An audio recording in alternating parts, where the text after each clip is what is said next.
हरकत नाहीये, परंतु त्यांच्या काळामध्ये फुल्यांनी सत्तेला समजून घेण्याचा प्रयत्न कसा केला याचा उलगडा मी करणार आहे. आणि त्यामुळे तुमच्या समोरचा प्रश्न आहे, माझ्या समोरचा प्रश्न आहे की ज्ञानातून आणि शिक्षणातून परिवर्तन होतं का? तुमच्यापैकी बहुतेकांचं म्हणणं असेल की तसं होताना दिसत नाही. ज्ञानातून आणि शिक्षणातून परिवर्तन झालं असतं तर आत्ताची पिढी, आत्ताचं परिवर्तन तुम्हाला दिसलं असतं. तसं परिवर्तन होताना दिसत नाही. ते का होत नाही हे समजून घेण्यासाठी फुल्यांची ज्ञान संकल्पना तुम्हाला पहिल्यांदा कळली पाहिजे.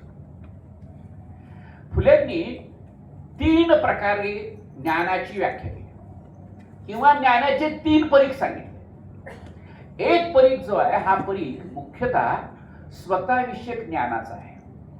स्वबोध, स्वतःचा बोध व्यक्तीला महत्वाचा असतो. प्रत्येक व्यक्तीचं वर्तन, प्रत्येक व्यक्तीचं कर्तेपण हे त्याच्या ओळखीशी संबंधित असतं.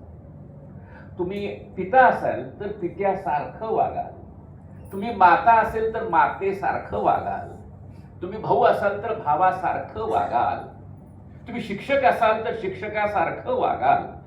या ज्या ओळखी, अनंत ओळखी प्रत्येक व्यक्ती धारण करत असतो, त्याचं ज्ञान तुम्हाला कुणी दिलं?